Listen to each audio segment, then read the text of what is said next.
Hello and welcome to the ADHD Entrepreneur Podcast, hosted by myself, Jordan Karweik. Today I am with Woodchuck Willy.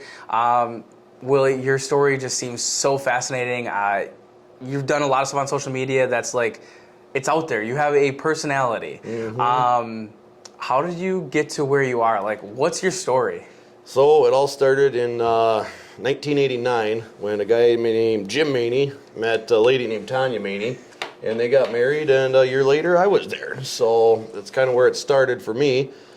She was born in 1990, and I've always been a little weird, goofy. I think a lot of that has to do with just my family upbringing. It was always kind of, let's go ahead and, my mom was always very encouraging with, if you want something in life, go get it. But also with a kind of a dial back of like, well, I think I could be an astronaut. Well, you're not the best at math. Maybe focus on this. So she's a realist. Yeah. Encouraging, but a realist. Yes, very encouraging, but also very, sometimes almost too realistic. Like, I'm going to do this. I don't see you doing that. Well, I think I can, And that also, on the flip side, there's things I've done that, because my mom, or not even just my mom, but, other family members or friends go, nah, that probably won't work. Oh, really? Watch this. You know what I mean? Yes. So, for instance, I know a lot of people like to ask about the Woodchuck puppet. Yeah. And that was literally just something, it came up on my For You thing or whatever. Like this Folk Madness Puppets is where I get all my puppets.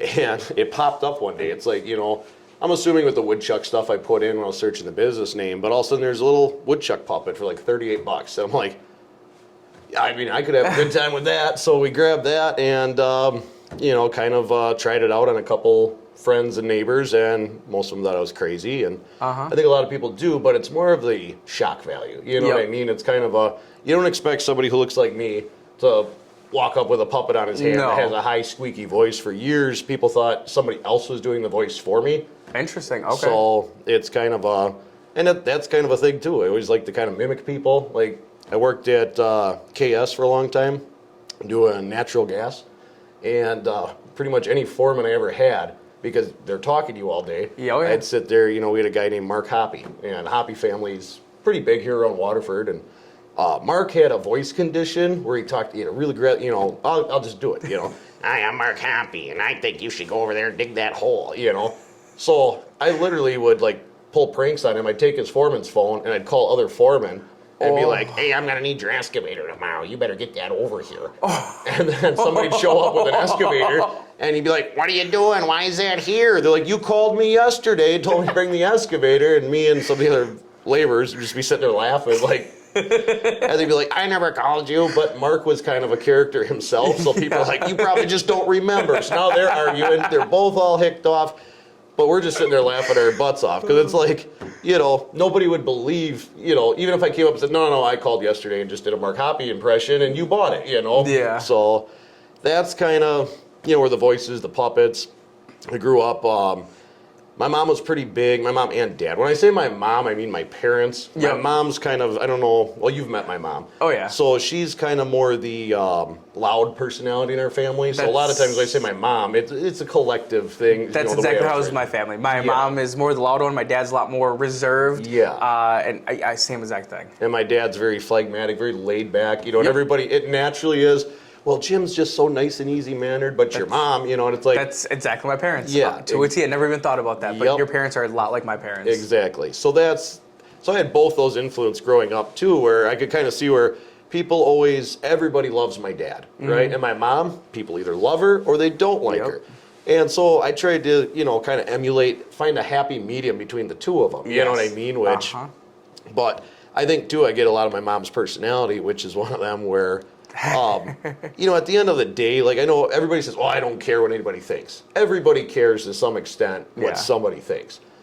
How are you going to let that affect you, though? You know what I mean? For me, in high school, it really hit home because you get these guys, you talk around with your guy friends.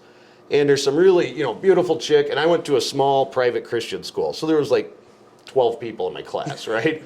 So we get a new kid come in and oh, wow, she's just so beautiful, blah, blah, blah. Well, she didn't get to go to the dance because everybody's afraid to ask her. So I'd be like, well, heck, I'll ask her. What's the worst that can happen? She says no. Yeah, exactly.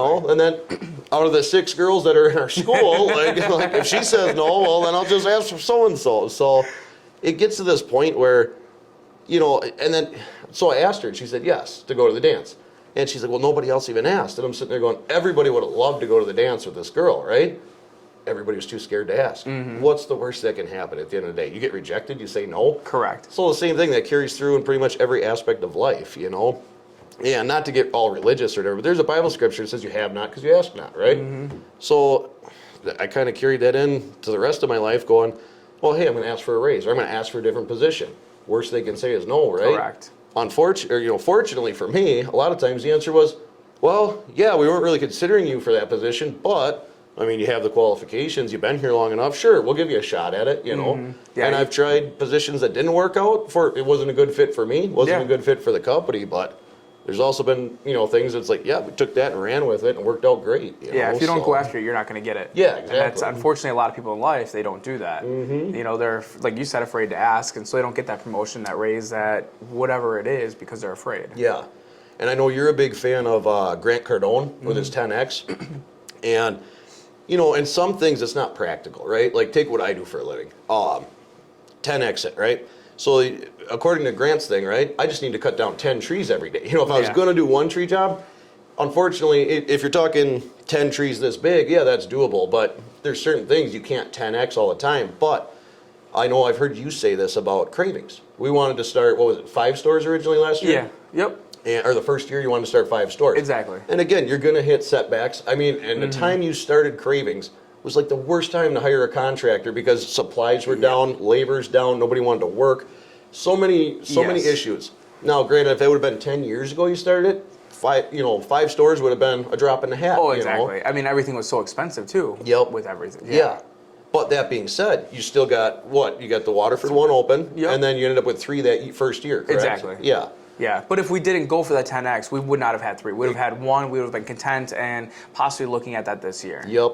So it's more of just that mindset of going for something really, really big. So that way, even if you miss it, you still fall short, but you're way ahead of where you thought you would be. Yeah, you got to have, my wife always picks on me because I'll come home at the end of the day, and usually I don't get home till like 8:30, 9 o'clock, just in time to maybe put the kids to bed. Yeah. And she's like, so how did it go?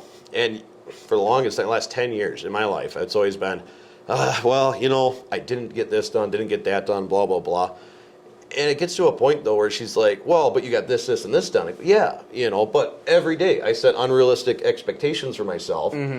But you got to start learning, too. And it's like, okay, take anybody else, and you shouldn't really compare yourself to other people, but going, an average human being only has 24 hours a day. So if I left the house at 5 and got home at 9:30 and got XYZ done, that's still better than some people aren't leaving the house till 10 o'clock in the morning, and they, I got to stop and get my coffee, and then I got to stop and do this, and, they got a whole slew of reasons why they can't get started working till noon. So Exactly. You must be talking about Mike.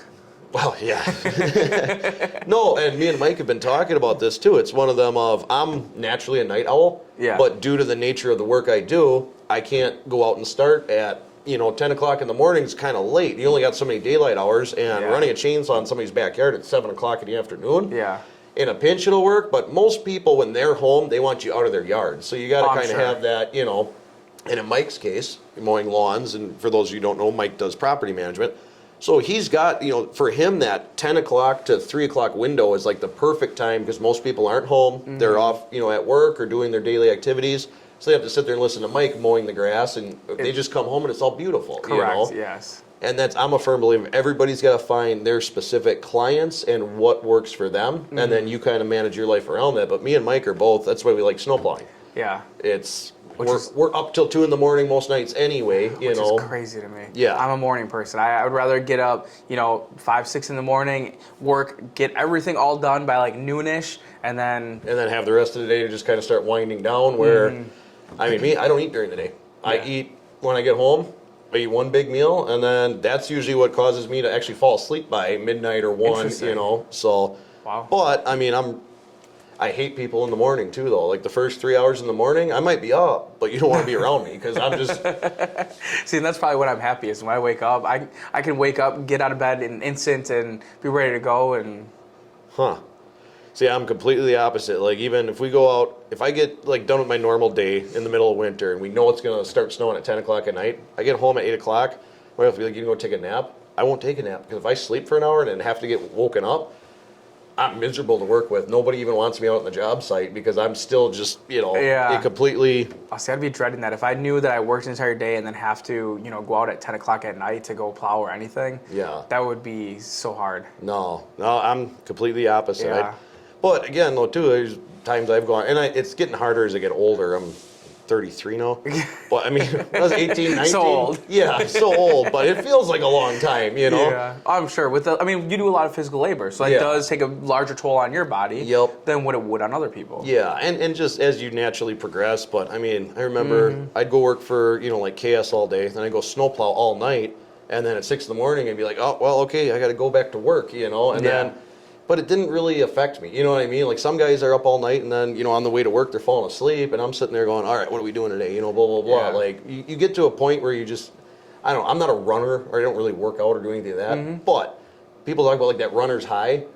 I would equate that, like that's kind of the same feeling. Like you start to get this in your head, like, yeah, we plowed 4 acres of, parking lots tonight. We did this and we did that. And now it kind of, to me, it's kind of a pride thing. It's like, and now I'm going to go I'm going to do 3 services a day when I know everybody else is going to take it easy because they're waiting for locates to show up. Yeah. I'm on the phone with the locator driving out there going, hey, buddy, remember that Culver's gift card we got you? Like, can you come out by us first? Because everybody's got no marks now because there's 10 inches of snow. But, you work relationships out. And that's another thing, too, is connections are just key in this industry, in any industry. So if you don't know people, and I know me and Mikey talk about that a lot, too, where it's, like some tree guys, they literally be like, this is my area. I better not see you coming out here and doing quotes or whatever. Blah, blah, Really? blah. It's very territorial? It can be for some guys. Now, there's plenty of companies that, for me, I'll call people, and again, I don't have this big outfit with a ton of guys or anything like that, so there's literally jobs, making the cut,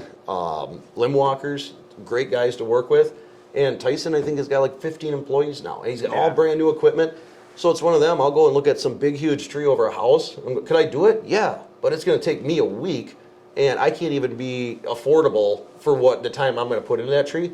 Tyson Anthony will come out for making the cut, and he'll have that gone in a day, and it's amazing to watch them guys work.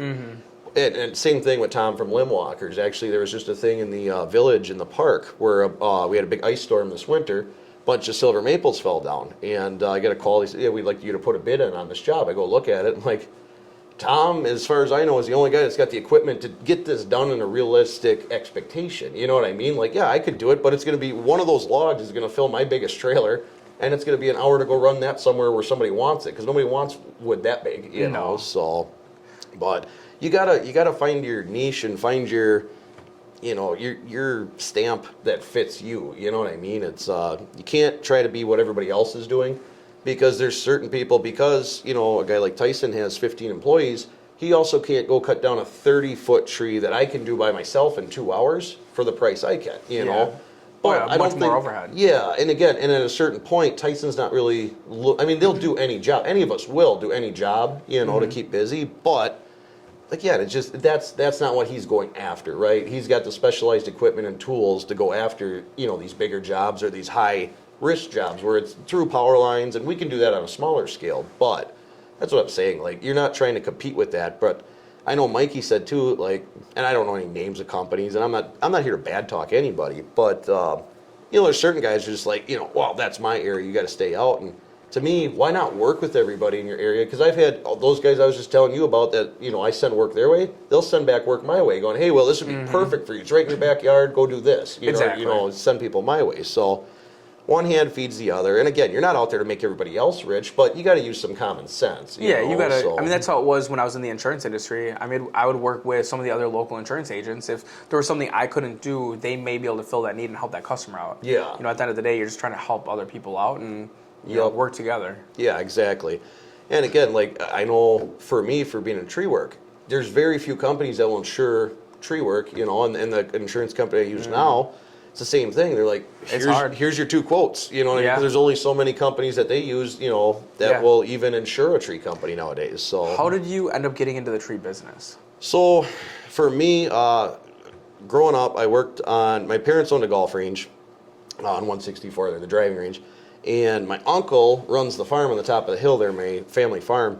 And for me, it was always kind of one of them where I always wanted to go work on the farm, and unfortunately, farms can't pay that well. So we had access to wood, and I said, well, I'm going to go start selling firewood. And my grandpa on my mom's side was always real big into wood, and you know, especially the firewood end of it. So I started out doing firewood just to make extra cash on the side. And actually, one of a lady right here in Waterford, I was there delivering wood to her one fall, and she said, hey, I got this little tiny pine tree on the side of my house. It's like 15 foot tall. She goes, I got a quote for like $800 to cut it down and haul it away. Do you think you could do that for less than that? And I looked at it, and I'm looking at, this is a small tree, like a little chainsaw, you cut it down, and the trailer I had at the time, like, I'll just cut it down, drag it on the trailer, and go take it out in the woods and burn it. And she goes, what do you want for that? I'm like, well, I don't know, $200? She's like, oh, absolutely, yeah, whenever you can get to it. So I was already there at the trailer delivering the firewood, so I cut it down, drug it on the trailer, and off we went. And she actually paid me $400 because she's like, well, you know, it's still saving half. She goes, I feel bad. The other guy would have got $800. You know, you said 2, here's 4. And that's when it kind of started clicking to me. I'm like, well, I mean, that's, you know, comparatively speaking at the time, firewood was like $80 a face cord. So I had to cut that tree down, wheel it out. I didn't have any equipment at the time. Yeah. I had a wheelbarrow, a chainsaw, and a maul. So, and then you got to sit on the wood for at least, depending on the species, at least a year before it's dry enough to burn. Yeah. So that $80 delivered and stacked in her yard, as opposed to $400 to cut down a tree in 20 seconds, you know, and they're not all that easy, but no, that's where it kind of started. I'm like, okay, so there's obviously some kind of money there. Now, again, at that point, I wasn't insured. I was just you didn't have the overhead that normal companies would But I mean, I think I was under 18 at that point. So again, it's one of them. It's like the 2 kids in a truck that kind of in the summer run around and do, you know. So again, now things are a little different. I mean, there's very few trees I could cut down for that price. Yeah. It'd even be worth my while to go look at them. But that's kind of what started all that, and that's I still sell firewood to that lady to this day, and I always tell her, you're my favorite customer. She's one of my first wood customers and my first ever tree job. So it's crazy how people can have an effect and really kind of change the direction of what you're doing. Yep. With just the smallest And thing. if you and I always tell her she's my favorite customer, and you know, I kind of give her props for that, and she always laughs it off, like, because I think in her mind she really doesn't understand. She thinks you're saying that to every customer. Yeah, exactly. But I'm like, no, if it wasn't for you asking me to cut that one tree down, I mean, who knows, you know? Mm-hmm. And, you know, I don't know. People always ask, too, like, you know, how did you get into this? How did you get into that? Well, when I left the farm, I wanted to get married. I wanted to have a bunch of kids. I wanted to have 4 boys. I now have 4 girls. But, you know, it's kind of one of them. I started to realize, you know, working on the farm, there wasn't a future in it for me. And I mentioned to a buddy that also worked on the farm, he would come in after his regular job and help us do hay and stuff like that. So he goes, hey, you know, Mead's hiring, Mead Electric. And I go, what do they do? And he's like, well, you'd be a laborer, so you just, you know, you got to dig with a shovel all day, you know, that's all you really have to do. So I said, okay, so you think they'd hire me? He goes, go get a CDL and we'll see. So a couple days later, I went and took the CDL test, went up and got the, you know, took the road test. And I called him a couple weeks later, and I'm like, hey, Bobby, I got my CDL now. Can you get me in for an interview? He goes, oh, yeah, absolutely. And then he was kind of shocked that I actually went and got the CDL. And I didn't understand why until about 10 years later, is when I was a foreman. But he gets me an interview with this guy, Tim at Mead there, who actually lives right around in this area.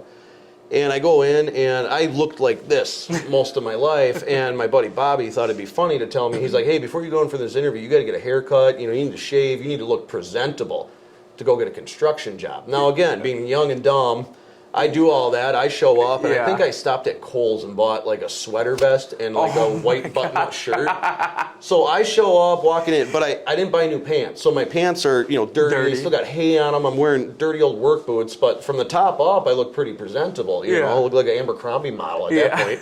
So I walk in there, and I introduce myself to Tim, and, you know, he's kind of, the whole time he's kind of smirking. You know, he's asking me these questions, you know, and he's like, well, when can you start? I'm like, I'll start right now. Like, you know, and he goes, what do you want to make? I said, $10.50 an hour.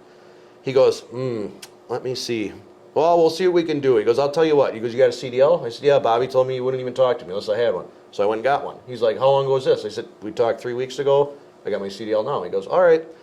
Well, I think we can find a position for you here at this company. You know, he kind of downplayed it. He goes, so can you start tomorrow? I said, absolutely. He goes, all right, be here.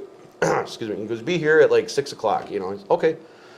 So I worked the whole first week, you know, blah, blah, blah. And I didn't understand how unions worked, any of that, but I was put in the laborers union. Now, scale at the time was like $19.27 an hour. I asked him for $10.50. To me, that was a huge amount of money per hour, right? So I get my first paycheck.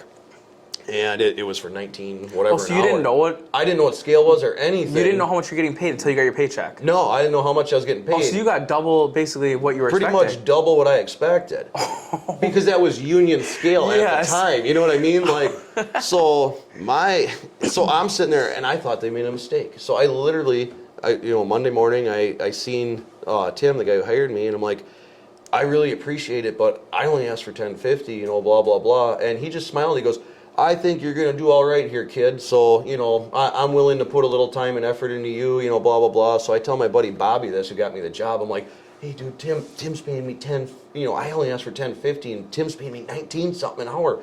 And he goes, you idiot. He goes, that's union scale. That's the lowest he can pay anybody to work here. And I'm like, really? That's what it's like starting out? And that's what it clicked. When I said too, like, asking the pretty girl out, she doesn't normally get asked out. You're sitting here struggling through life thinking that if I could only make $10 an hour, I could make something of myself. And then you find out that if you go to a different world or a different line of work, a different trade, and it's like, your minimum requirement is $9 less than what their minimum requirement is, And now that you get greedy, I learned a lot, especially in those first 5 years. And being a laborer was one of the best things. The best way to learn a new trade is to start at the bottom and work your way up. Because then when you start becoming like an operator or a foreman, you understand why you're doing everything, and you also understand how to make your laborer's life easier, and more productive for the whole company. So and it's a lot easier too if you own a business and you have employees that are working for you doing things that you don't understand. You have no idea how to check their work to see if they're doing it right or if you're getting the results that you need. Yep. And even like a time management tool, because when I was a foreman, I started out on riser digs, and all you do is where your gas meter is up by the house, you dig this little hole so that they can directional bore into that hole and pull the pipe back through, leave the riser there. So that was my job. I took it very seriously. Because again, in my head, they're paying me all this money, and I don't have to go up in a dusty haymow. I'm not, working 12-hour days, 7 days a week. Like, I'm home every day at 3:30. I got all this spare time on my hands now, So, like, I remember the first couple of days we had wooden-handled shovels, and because I was so, I got to do this. I got to do a good job. Every day I got to prove that I'm worth. I don't want them to fire me, In my head, that's where my self-worth was. Yeah. I'm like, I got to be better than all the guys around me. There's like 4 of us. That's all we did was just go down the street, down the whole block, and dig these riser holes. And I kept breaking the wooden-handled shovels because I'm jumping on them and putting all my weight on them, and they're snapping off. And so I went to Home Depot and bought my own shovels. And then sometimes you get a big rock in there. And I'm like, so it took me like an hour to get this big rock out of this little hole. And I'm like, what else could I do? So I went and bought a pry bar. And now I get to a point where I got 4 different shovels on the back of my truck. Like, this one works good if you're digging behind a bush, and this one's good for open yards, And it got to a point I couldn't carry all the stuff with me. So then I went back to Home Depot and bought one of those little lawn and garden carts like you pull around. Yeah. And so I remember I get to the yard one morning. My foreman pulls up. He's like, all right, I drive out. They drop me off. Most people just carried a tile spade and a regular shovel. Well, I show up with this little yard cart full of, and we put tarps down so we don't get the mud on people's grass. So I got like 15 tarps, and I picked out 15 new ones so I wouldn't let anybody else take them. So I'm like, no, these are my tarps. I got to keep them all with me because everybody wants these, So it got to a point where they're just like, you're unloading all this stuff, because I take all this stuff home with me every night. I wouldn't just leave it on the foreman's truck. So they're like, why don't you just drive your truck out to the job site or whatever, and then that way you have your truck right there since you brought all your own tools anyway. And it was a very easy transition then to bump me up, because I'm like, well, I could do my job better if I have this, this, and this. And in their defense, they would have bought me all this stuff or gave me the tools if I would have asked, but that's all on me, because I was just like, you felt like they were paying you a ton of money, and you didn't want to ask for more. Yep, I didn't want to. Yeah, I'm sitting there, so I'm like, sense. That was my way of showing them, like, I'm going to come in every day and do the best I physically can. I'm sure they loved you as an employee at the time. Yeah. And, so I ended up leaving that company to go to another company. I kind of went with a friend of mine who left to go to a different company. That was KS, and I stayed there. I think I was there for 9 to 10 years, something like that. And there, I became an operator, then became a foreman, and that was all, I learned a lot of things there too. And it came full circle. I ended up going back to meat, actually, and it was kind of like going home in a way. It's just like, oh yeah, you're back. And they, I used to have a can crusher on the back of my truck mounted on a 2x4, and so my nickname there is the Crusher. And literally, so you're talking 11 years later, I go back to this company and I see guys in the yard like, it's the crusher's back. You That's know, awesome. like, so, but that was a lesson I learned too. If you're good at what you do, at least put in effort. Like the older guys will kind of take you under their wing and teach you because they go, hey, this kid, you know, I didn't realize any of this, but looking back, you know, okay, you got this young kid. And I'd ask questions all the time, you know, because I didn't know what was going on. Just, okay, you want me to dig that hole there? I'll dig that hole. And then they're like, you know, hey, well, you try to do this. And I'm like, I don't know if I can do that. Like, for the first year I worked there, I really wasn't sure what it was we did. I just knew I had to dig holes, you know, and I was fine with that. But it gets to a point, too, where, like you said, the first day on the job, we had a senior operator. The guy's name was Johnny. And he's sitting in his hole. And we're road cutting across this big open parking lot. And me and another guy who just started walk up. We were assigned to him. We're supposed to be his helpers. And Johnny looks at us and he goes, go get me a pipe stretcher and he, you know, a couple other things he made up. So me and the other kid both turn and start running away. I stop. I run back to him. I go, it's my first day, man. Where is the pipe stretcher? What does it look like? You know, like, because I'm looking at this sea of, you know, mead trucks everywhere. And I'm like, so what is it? Who's got it? What vehicle is it in? What does it even look like? Like, dude, I'm brand new. I don't know anything. And it's with the blinker fluid? Yeah, like that. Yeah, exactly. Yeah, it's something that you're never going to find. It's kind of a, you know, Hayes the new guy kind of a deal.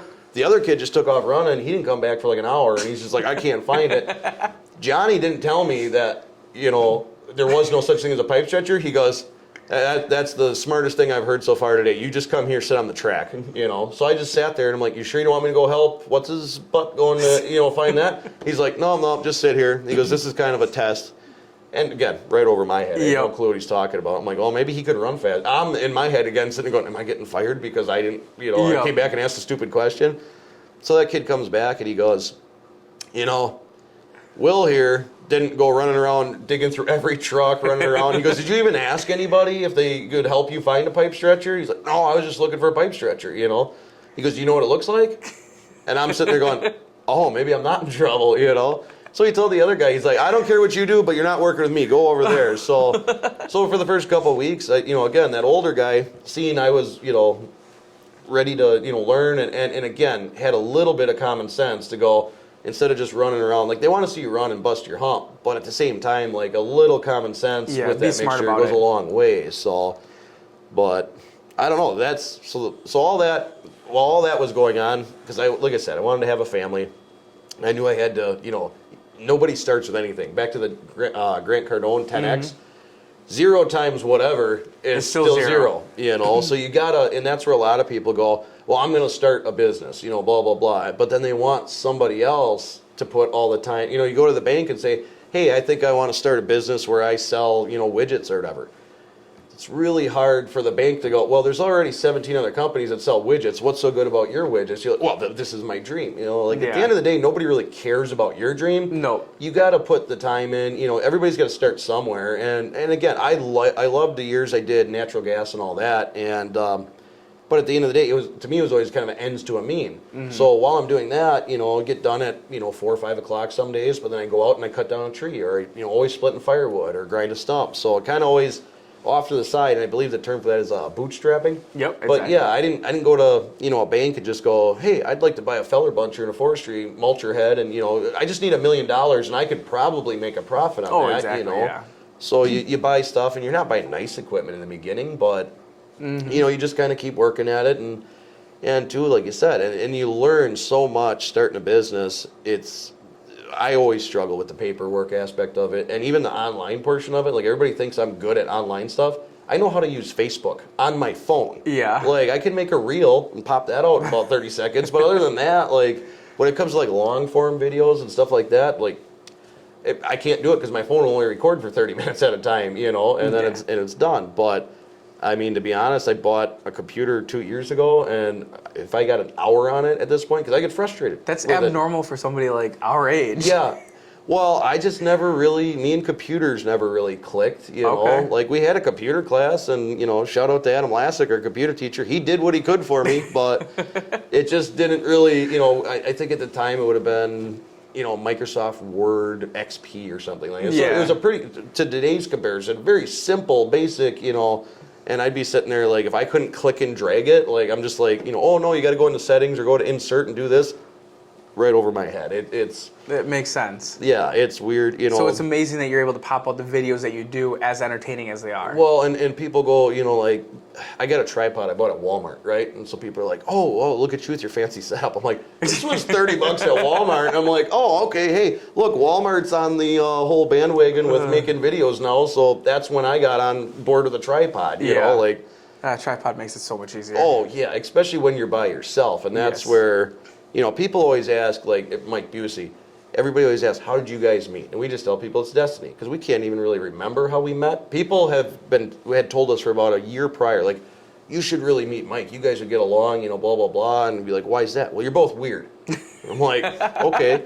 So, it turns into this whole thing where, the first time me and Mike met, it was this big epic story that we really don't have time to delve into today, but me and Mike didn't like hang out for a little while and be like, oh, you know what? Like literally, like the first time me and Mike met, it was like boom, like almost instant best friends. You know?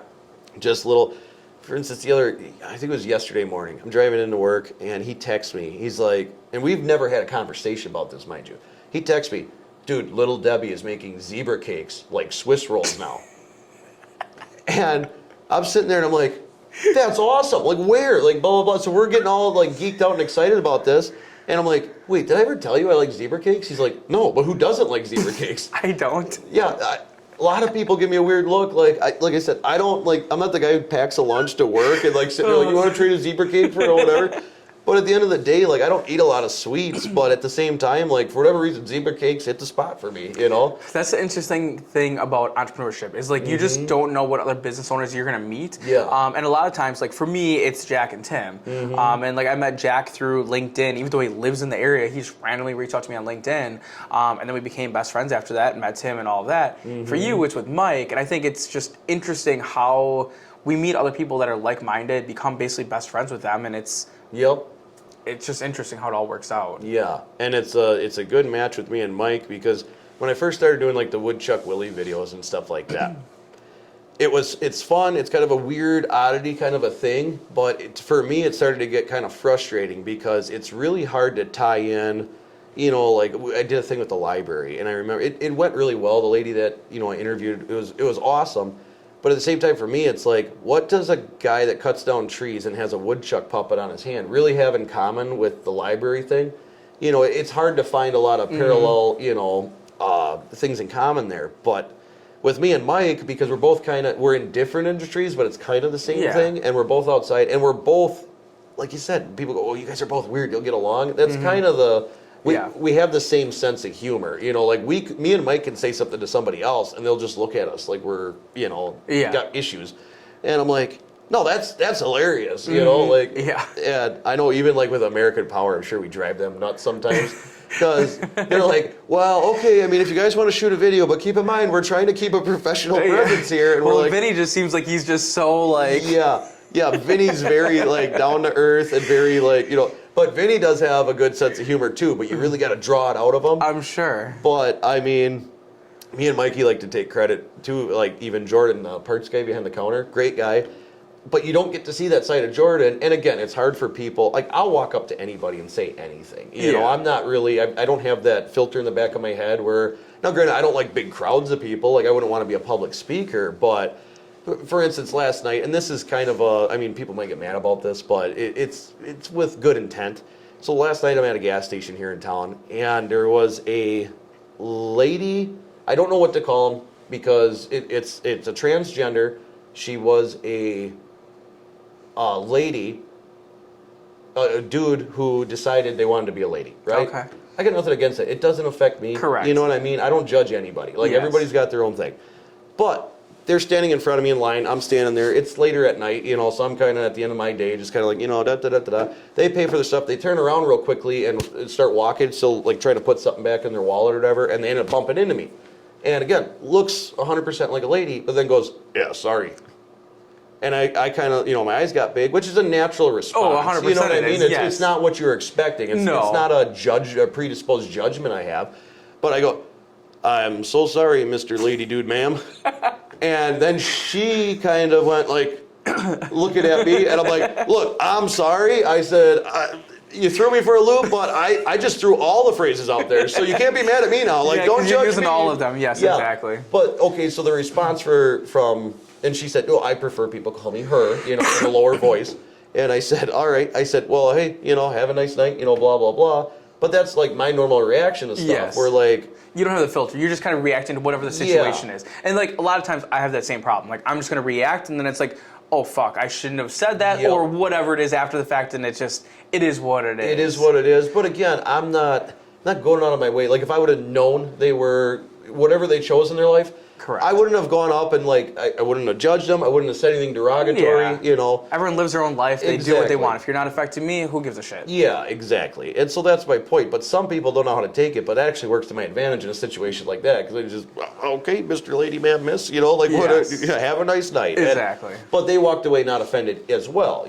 So yeah, that's a big thing. But so it's one of them where it's kind of like, but everybody's I've always been told, and there's books on it and stuff like that, there's 4 different personality groups, right?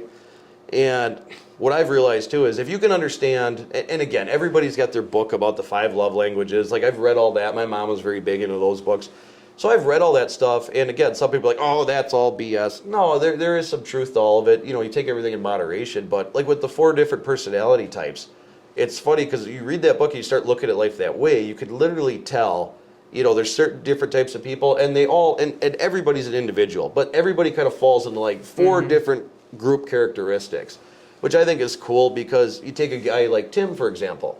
Tim is like perfect choleric. Tim's a great guy, good time to get along with, but he's very nice and understanding, but he's just very down to earth and da-da-da-da-da-da-da. Tim doesn't really have time for the shenanigans that me and Mikey do, but our personalities are more... From what you see. Tim's more reserved about it as well, so there's a little of that... From what you see. Yeah. So, he's very good about sheltering himself in his, his little group. Exactly. So that's a choleric personality trait, though, right? Like, sanguines are just like... I think me and you are like sanguine personalities, because I think ADD could be relabeled as sanguine because that's how I am too. If I don't have 75 things going on at once, I'm not happy. I don't feel like I'm being productive. Correct. But that also means like I can sit there and go, well, I got this going on, this going on, this going on. But who's getting more done at the end of the day? The guy who picked one task and stuck with it and got it done, or the guy who's got 75 irons in the fire? Correct. And I'm like, yeah, but I got all this stuff going on simultaneously, and in the end of the week when they're all done, I got more done. Than your 5 tasks per, 1 task per day. Yes. Still only 5 tasks in a week. So. Oh, 100%. But it's it just learning how to read people is a big part of any kind of business too, because some people are going to come off like they're jerks or like they don't care. But at the same, they do. It's just that's how they process information and how they, react to, something that's gonna, like guys like me and you, I think, let a lot of stuff roll off our backs. That's why I don't really, like I said, you post a video or whatever, people don't like it, I could really care less. It is what it is. It's... Yeah, and you just don't know, too, if you're catching somebody that had a bad day. Somebody may have died in their life, may have had a breakup, may have had XYZ, whatever it is. You just never know what happened in that person's life to make them be shitty in that moment. Yeah. And so it's just trying to be empathetic towards whatever their situation is, because at the end of the day, they're going to leave, and your day's going to go on, and it is what it is. And for instance, there's an older guy I know really well now. And he's got that personality type. It's like, he's very rough and abrasive and, kind of cranky all the time. The way I met him, he was stuck in a ditch. And I pulled over, and I was younger at the time. I pulled over and just, make sure he's an older guy. So I'm like, hey, everything okay here? Oh, no, it's not okay. I'm stuck in a ditch. Okay, well, I see that. That's why I stopped, So I end up, hooking up a chain, pulling him out, and then he kind of softened up a little bit, and he's like, "Oh, you help me out here, take some money." No, it's fine. If I'm ever stuck in a ditch, you stop and pull me out. Well, it turns out, the guy was a very successful. He owned a tree company, and he's got a reputation of not really liking anybody else that owns a tree company, and so we kind of became friends through that. The irony. Yeah, and then one day I was kind of like, hey. I sell firewood. I was out, I could only make so much wood in a year, especially starting out. I'm like, hey, I'm out of firewood, but I got all these calls coming in. Well, he had this big mountain of firewood, so we actually worked out a deal in the beginning there where you could do that. And I talked to some of these other tree guys who are like, oh, that guy won't even look at me, blah, blah, blah. He's, how'd you get in with him? I met him on the side of the road. We pulled him out of a ditch.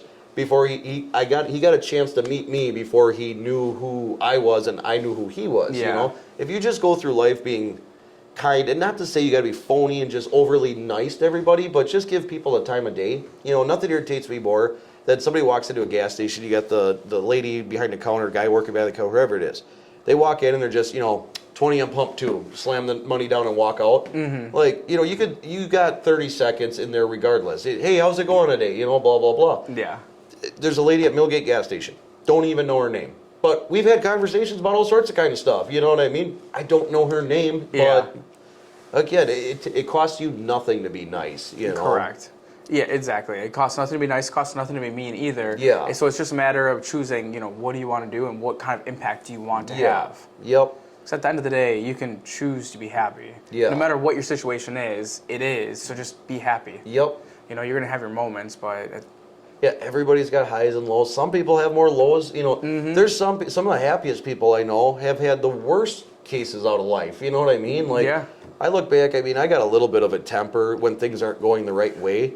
But at the same time, at the end of the day, you sit there and you go, what are you so worked up about? You know what I mean? At the end of the day, there's people, wherever you are in life, there's somebody who would kill to be in your shoes. And, oh, yeah.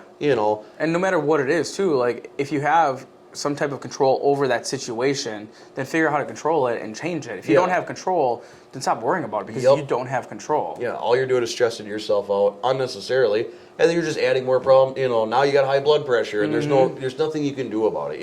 Exactly. And you got to learn to, like I said, look at a situation. Go, is there anything I can do to make this better or worse? Depending on how you want to go with it. But yeah, if you can't, well then move on.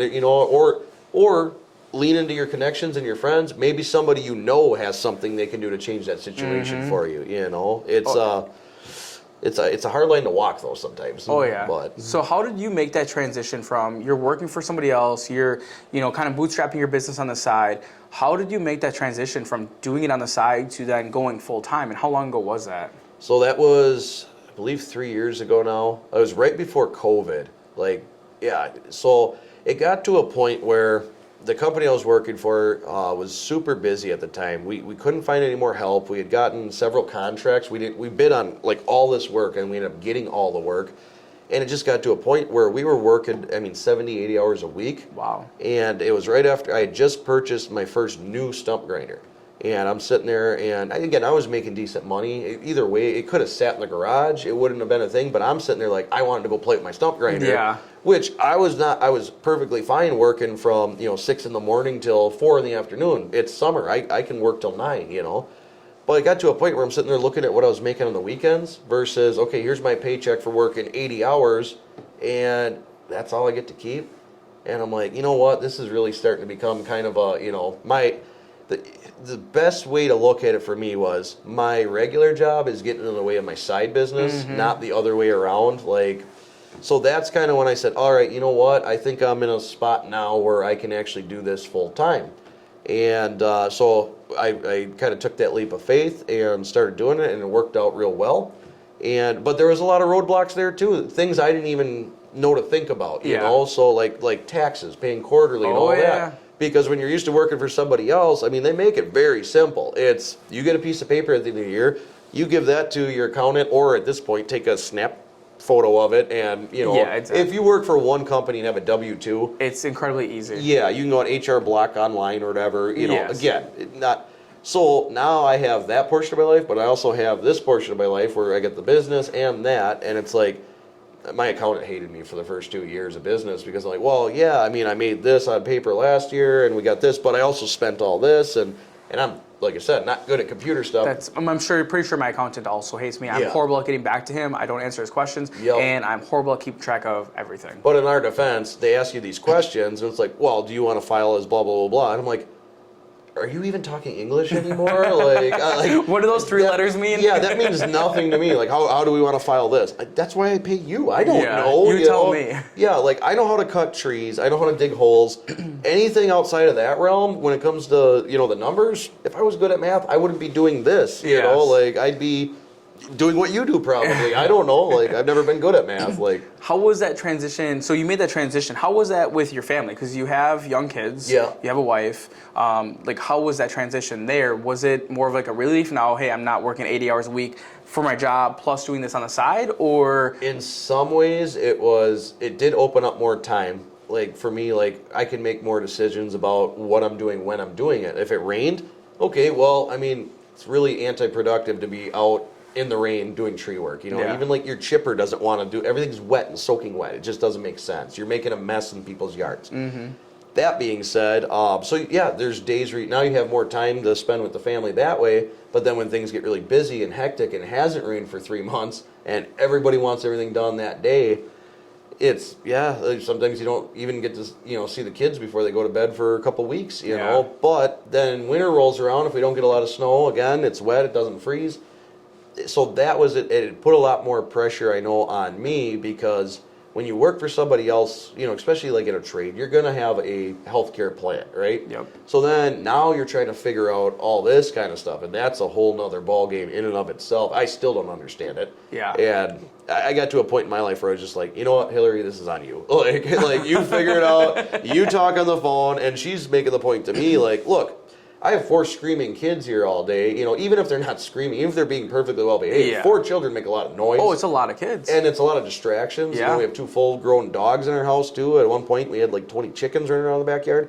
So, yeah, she couldn't sit there on the phone for 3.5 hours, but No. I couldn't sit on the phone for 3.5 hours either, you know? So we finally figured some stuff out, and it just, like you said, there's a lot of things that I go, I wish I would have known that moving into this. I would have done this. I would have done X, Y, Z, so we could have done this. But it's all the process of learning. Still glad I did it. Mm-hmm. Like, no ifs, ands, or buts about it. But there's days, too, that some of the worst things is, one of the worst things, you get a job done. And what I didn't understand, too, like I started doing a lot of commercial work.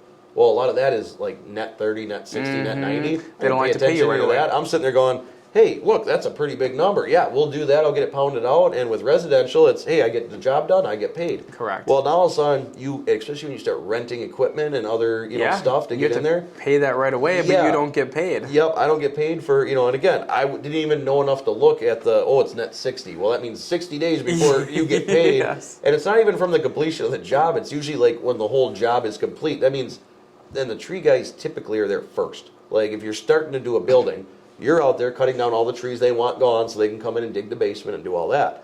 So on some of these, like the net 60 isn't from when you got done, with your job. It's when the house is built, like, well, heck, they weren't even thinking about digging the basement when I left, so. Exactly. So I think that's a kind of a good point to ask this question then. What do you say to the people out there that aren't starting their business that they want to start because they're worried that they don't know enough? I mean, now it's just like, in my experience, when I got put into the operators, I'd grown up, again, farm background, my grandpa owned a construction company, so I was familiar with some pieces of equipment. When they told me, yeah, we want to make you an operator, I really had no experience in the piece of machinery they wanted me to run, doing what they wanted me to do in it. And I was honest with them. I told them that, look, I'm not, I'll figure it out. I'll figure anything out. You kind of fake it till you make it, but you got to be honest. I wouldn't ever tell somebody like, hey, I'm the best this operator in the world, I could do it, and then you show up, because guys that do know what they're doing are going to be able to spot you in less than 3 seconds. Yeah, exactly. When you're on there like, where do you stick the key on this thing? Kind of a dead giveaway. You might not be as good as you. But when it comes to business, more important than like, well, I don't really know what I don't know if I could do it, is, are you passionate about it? Because I can tell you this right now, if I won $1 billion tomorrow, I would still be doing wood. Yeah. I would be doing it in nicer equipment. I would be doing it in style. I would probably not even charge people. And again, this might kick me in the butt someday if I ever win $1 billion. But I literally would probably just drive around with like this big monstrosity excavator mulcher head thing. And like if you had a tree in your front yard that was dead and I didn't like it, I would just take it out. I'd be like, you're welcome. And you'd be like, my grandpa planted that tree. I'd be like, well, too bad. It was ugly and it could have fallen on your house. So I did you a favor. Like I'd probably lose my $1 billion by people suing me because like, yeah, this guy just showed up and destroyed my tree for no reason. Like, but I'd be okay with that. I'd be like, all right, well, I need a lawyer now to, like. That's funny. But on back to the original question, like, yeah, I mean, if you're sitting there, like, if you had like a specific, instance you could, relate to, if you make the best cupcakes and you're passionate about cupcakes and what you're doing in your free time is watching YouTube videos about how to make better cupcakes, I'd say you're probably in a good spot to go start into it. But I wouldn't like quit your day job and go lease a building for $1,800 a month and start doing cupcakes. You know what I mean? Yeah. You definitely want to put some research into it, I got a buddy that started a greenhouse a couple of years back. And he's a young guy, and I was impressed by how much, thought he put into it ahead of time. Like, he literally, went on the DOT website and seen how many cars drive by the property he wanted to buy so that he would know how many potential customers were driving by his house before he opened a produce stand. And I'm like, that's actually really smart. Like, to me, that's always been kind of maybe nobody ever spoke it out loud to me, but it's like, well, yeah, if I could put a firewood stand on 164 as opposed to Marsh Road where maybe only 30,000 people drive a year, well, yeah, you're probably going to sell more wood just based on sheer volume. But like he was looking at 3 different properties and I think we're going to go with this one because literally in a week's time there's 1 million cars go up and down that road, and if half of those people want carrots, I'm good. Oh, exactly. So, but yeah, I mean, do a little bit of research. It's you can't just jump off the ledge like people. Oh, take chances. Take calculated risks, not chances. You know, because chances are just that. Like chances is you stop into the gas station, you get a scratch off. That's a chance. You could win $250,000. You'll probably lose $1. Yes, but it's a chance. A calculated risk is, all right, I've been watching everybody at the bar play pull tabs tonight. They've all been pulling from that. I seen the lady at the beginning of the shift put a new slash in. We're down to 4 left and nobody's pulled the $250 winner. That's a calculated risk. Then you go drop $20 in there because, okay, hey, there's supposed to be 2 of those in every stack. Nobody's won them yet. Yeah. I believe in calculated risk, not just blind luck chances. So. Yeah, definitely makes a lot of sense. And I think having a fine balance of that is definitely a good thing. I'm more of a just kind of close my eyes, jump, and figure it out along the way type thing. But you have a lot more failures when you do that. Yeah. Because it's just a learning curve that you have. Yep. Versus doing a lot more research ahead of time. Well, and like you said, so obviously with a lot of your stuff on TikTok, I like how you reply to a lot of people. And there was one lady, and I'm sure she meant what she said and wasn't trying to be mean about it.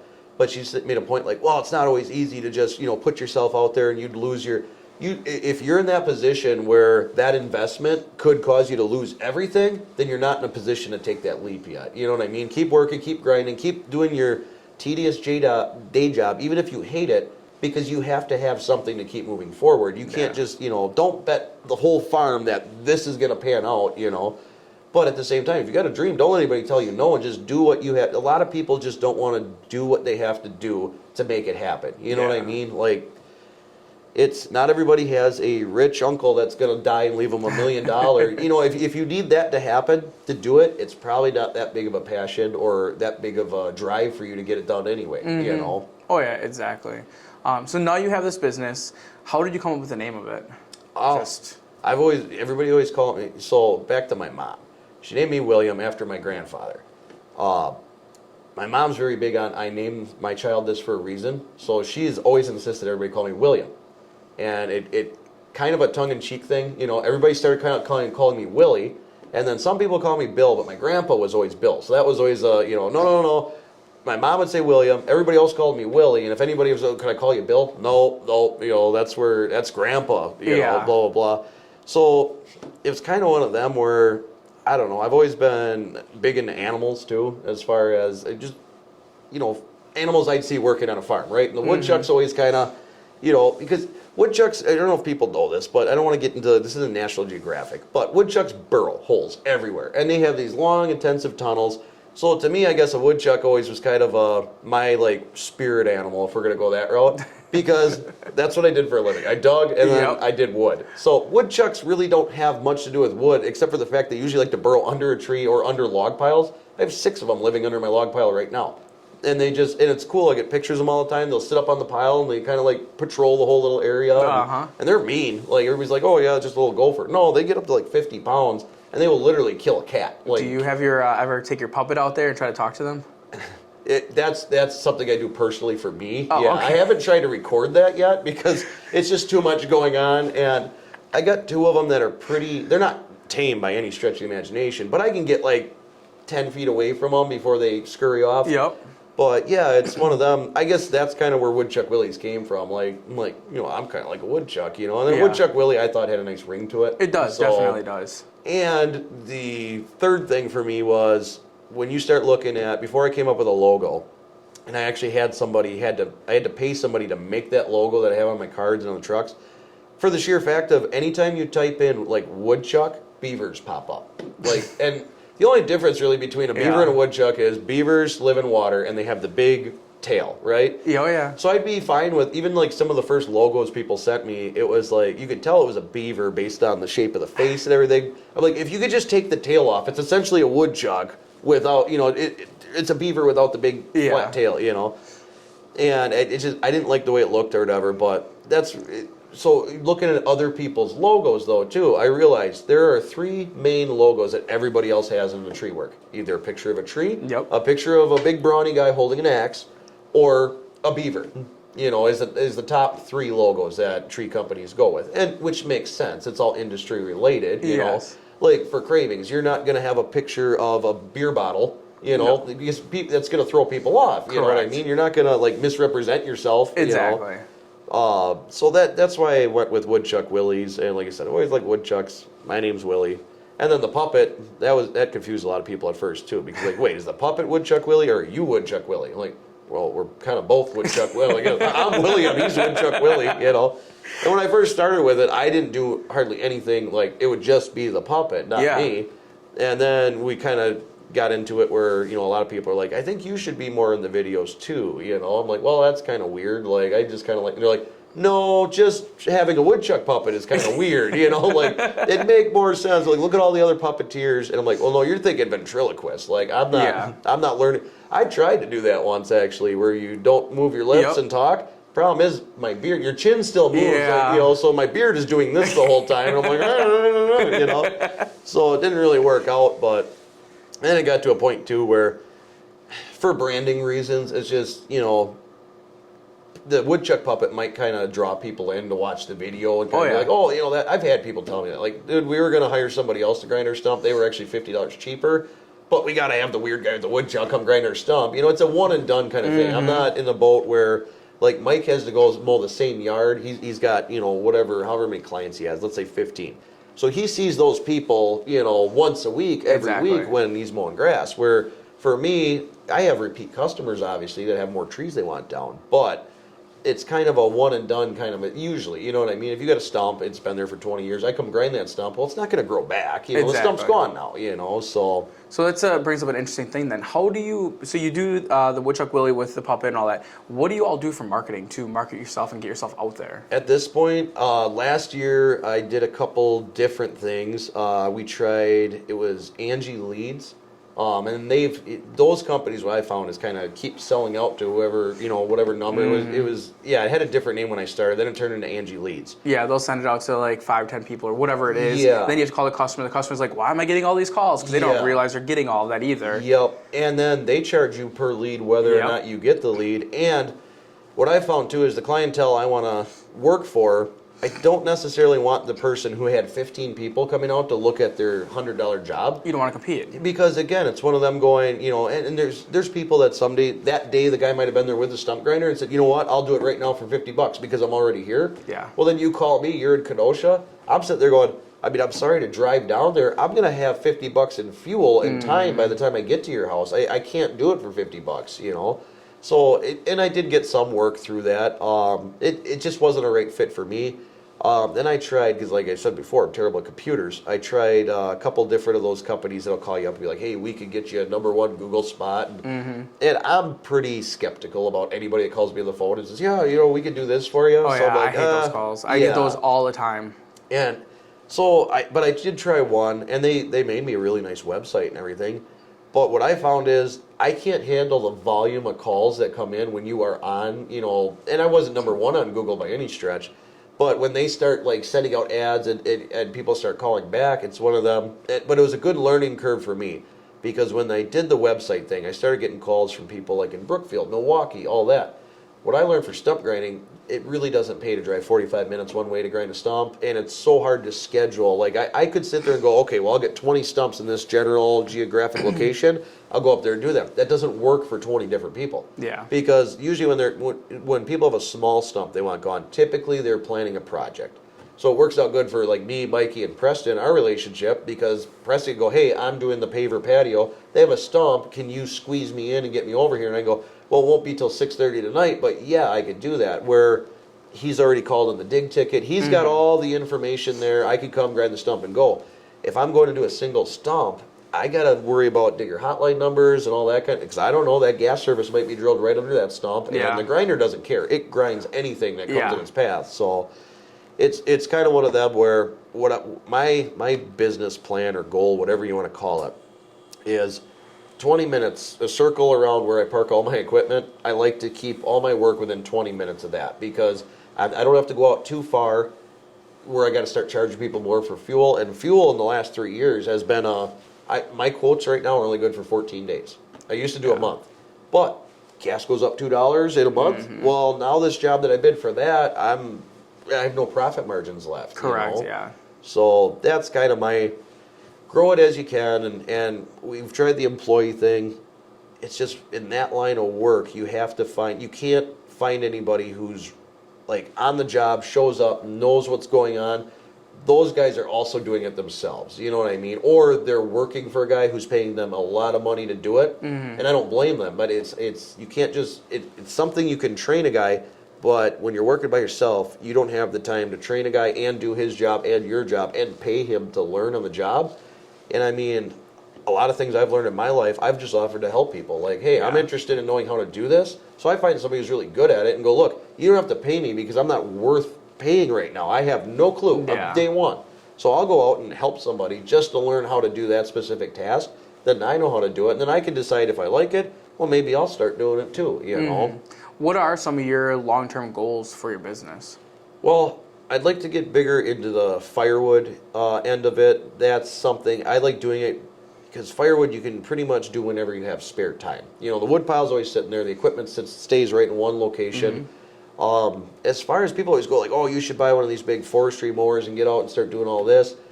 That's not really the way I want to go either. I kind of like back to the ADD thing. I'm kind of in the same boat. Like, I like doing trees. That's something I always like doing. But to do it every day, all day, the same tree, the same style, it gets boring. Just like anything in life. That's where, like I said, I like to go out and dig in an excavator every once in a while just to kind of, but when you do that all day, it gets boring. Correct. So it's kind of one of them. I like having the freedom to just kind of go around and do whatever I feel like doing that day. And maybe not that day, but you know, about the time I'm done grinding stumps, because it's pretty seasonal. People want them done, like right now is a big time for stumps. Everybody's got big plans for their yards for the summer.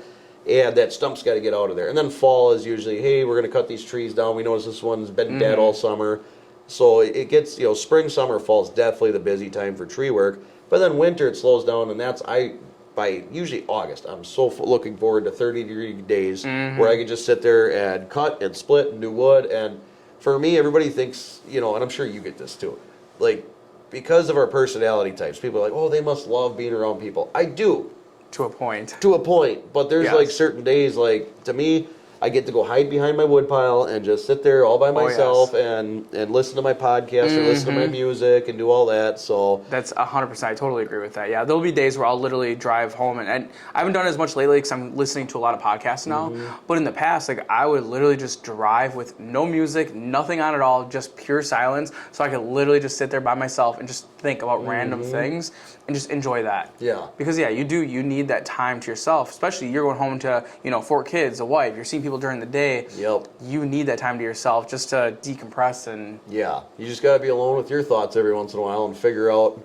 And I know there's always a joke, you know, that women will, like you said, especially when they're driving. I don't know what it is about dudes, but when you're driving, your wife can look at you and go, what are you thinking about? And you literally go, nothing. Yeah. And they think you just don't want to talk about something. You go, no, I'm literally, like, I cannot, for the life of me, you put a gun to my head. What were you just thinking about?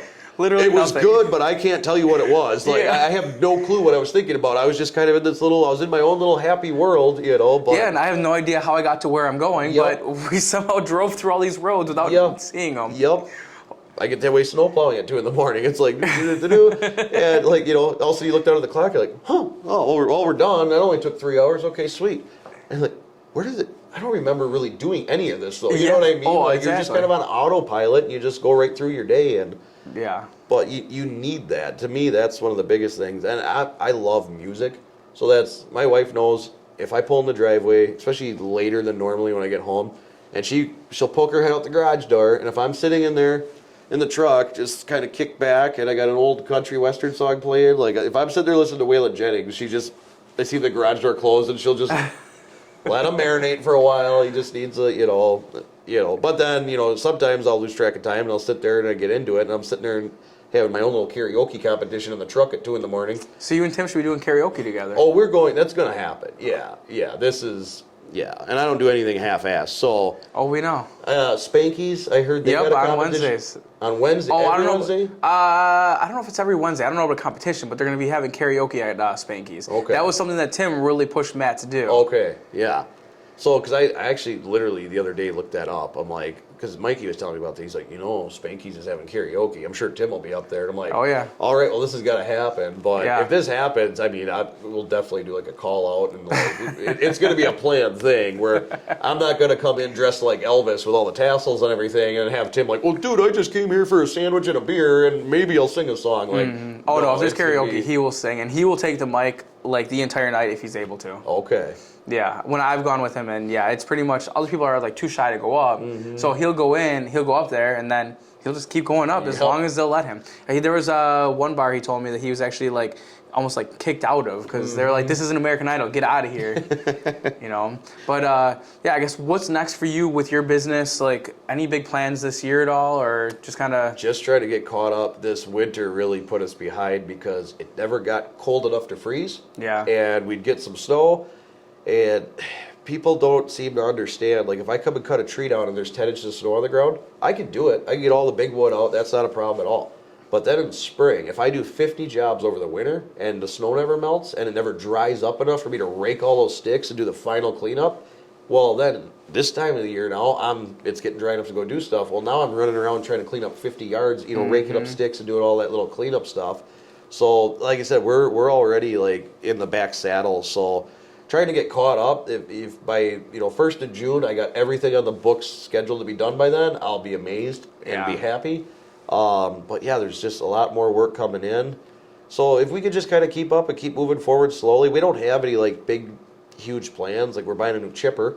My first chipper I bought was literally 30 years old when I bought it, and it's been duct taped and literal duct tape, like keeping hoses from leaking. But a new chipper is $100,000. Yeah. So it's one of them. When you're doing it on the side, and even when you're doing it full time, it's like that's a huge investment to make in your company. And it's not something where you're turning around. Like when you buy a chipper, we're in the service industry. I can't sit there and tell a customer, like, hey, I have to charge double what I did now because I went from having a $20,000 chipper to a $100,000 chipper, but I can get your work done so much faster. Yeah. Most people don't really care. That doesn't translate into, like for instance, if you're a dealership, right, for cars, you go, well, this has got all the bells and whistles, and this has got a seat and a steering wheel. So you get a guy like me who goes, yeah, I'm probably not going to know how to use all the bells and whistles, so I'll take the seat and the steering wheel. I can't say, well, my wood chipper's got all these bells and whistles, but unfortunately your tree's going to cost $8,000 more to cut down now. Exactly. So it's one of them where, but it did get to a point where I'm just like, if I look at the time I spend working on this specific piece of equipment, and then it's not working the way it should, just because you can't even order parts for some of the things that were a problem. So it's like, yeah, we have to make this step forward because I just don't have enough time to be constantly putting time into this one piece of equipment. Like, this is the problem child, so we're going to sell it and get a new one, So, but yeah, other than that, that should help out with us being able to get out and get stuff done faster. But yeah, it's as far as like people always ask, like, where do you see yourself in 5 to 10 years? I don't know, because like you said, sometimes, like, again, I'm sitting in a place where I can go, well, we could go try this. What's the worst that could happen? I can't really, I feel like a lot of times in this economy nowadays too, like, what's the worst that could happen? You fall flat on your face, okay, fine. You could go work at Quick Trip tomorrow and start out at $15 an hour. You know what I mean? Like, granted, it's going to take forever to chisel away, but like, I'd rather go through life going, well, I tried. You know, if I fail, lots of people fail at lots of things. Lots of people fail at stupider things than I'm going to fail at, you know. Correct. So 100%. it's, and I look at, you know, there's certain things too. Some people go, oh, that's a lot of money to spend on a chipper. $100,000, I mean, go buy a brand new F-250, you know, fully loaded right now. You'd be lucky to leave the dealership for $100,000. And what is that truck really going to do to make you money? Yeah, you it's know? not going to make you money the same way. Yeah. It's, and, I mean, honestly, chippers last a long time. So 20 years from now, if me and a guy go spend $100,000 on the same, I buy a chipper, he buys a truck, 20 years from now, That truck's not be, Yeah. it's not going to be doing the same thing. and even if you know, and don't get me wrong, I own a truck. I got the tradesman model for that reason. Like, it's a truck. I know it's going to get dinged up and scratched and beat up. It's literally going out to work every day, you know? Oh, yeah, exactly. So, like, 2 days after owning it, stump grinder kicked up a rock. And it was miracle of God. Like, it couldn't happen, like, physically. I don't understand how it ended up happening. But, yeah, brand new truck, and I'm thinking about this brand new truck. I'm going to park way over here. I'm grinding a stump way over there. I don't even know how it happened, but I walk up to my truck, and there's a big dent in the door and a big chunk of... I'm like, how? How? Like, literally for, like, 2 hours, I was convinced somebody in another tree service came over and threw a big wad of wood at my truck. Because I'm like, there is no physical way that stump grinder threw that chunk of wood that far behind itself. I'm like, unless it, like, bounced off a tree and went... Yeah. But I didn't hear it. I didn't see it. You know, I'm... Yeah, 3 feet from the grinder. I see what's going on. Like, I didn't notice that big of a chunk missing, you know, like, so, but it's all, you know, and there's nothing against having luxury items, but my point is, some people are like, oh, I wouldn't do that, blah, blah, blah. Well, if you could spend $100,000 to go buy a SRT Challenger just to drive around every once in a while, then again, you could have went and done something else with that money too. Everybody spends money on something. You know what I mean? Like, me personally, I don't drink a lot. And it's nothing, I don't have anything against drinking. It's just one of them going, with what I do and what I like doing, it doesn't mesh well. I can't be out splitting wood at 9 o'clock at night in the dark if I've had 7 beers in me. You know what I mean? I have all my fingers, I like to keep it that way. Exactly. So it's one of them where we all have our stuff we spend, we spend foolishly on, but it's like, okay, what can you give up in your life to maybe move your goal ahead? And if you're not willing to do that, well then, is that really that big of a priority to you? Exactly. It's all about priorities and what's important to you. Yeah. So, yeah, no big, like, huge plans like, oh, we're unveiling this big whatever, you know, because at the end of the day, what I do is pretty, a lot of people start out doing trees because it is, at the end of the day, it's very simple. Now, it gets way more complicated when there's more at stake and, like, you know, but anybody can make a tree fall over with the chainsaw, you know? It's, what you're paying me for is to go, no, I can guarantee you that tree is not going to do this. Correct. You know? You're avoiding obstacles. Yeah, exactly. So... But I tell customers that sometimes too. I go, look, if you got a pine tree in the middle of your front yard and there's literally no way you could, you know, it couldn't hurt anything. If you want to save yourself a little money, then yeah, go ahead, cut the thing down yourself, hack all the branches off, stack them all here. I'll come with the chipper and blow the whole thing through the, you know, through the chipper for you, because that's the hard part, is getting rid of all the crap, you know. So, but no, we're just gonna keep on plugging along. And you know, I'm to the point, I don't even make plans in my life anymore. Like, I have a schedule we try to keep with, but other than that, it's kind of, it's all up in the air. Because we get a thunderstorm on a Saturday, well, now Monday's not going to, we can't do what we were going to do Monday anyway. That's true. Yeah, expect the unexpected. Just kind of roll with the flow, and there's always something that comes up and gets bumped off or whatever. So, yeah, other than that, me and Mikey are kind of looking at, me and Mikey might have some stuff coming up, but we're not even sure what we're going to call it or how it's going to come out to be. So that's just a little teaser, I guess. But we got some ideas. So all right, they're probably not good ones, but they're ideas. So. Is there anything else you want to add at all? No, I think that's pretty much it. I feel like if you want to know about me, that's pretty much it. There's no deep, dark secrets or anything like that. So no, that's awesome. Well, just don't talk to my mom. All right. Well, thank you so much for being on here. I greatly appreciate it. And thank you guys for taking a listen or watching this on YouTube. I did have one more thing to ask. All right. How much are you paying me to be here? Oh, well, you know, It's an entrepreneurial podcast, and like my time's worth something too, bud. Like, you know, I'm paying the same that you're paying to be on here. Oh, okay, sweet. So, you know, we'll definitely match that. But thank you guys so much for watching, and we will see you next week. Thank you.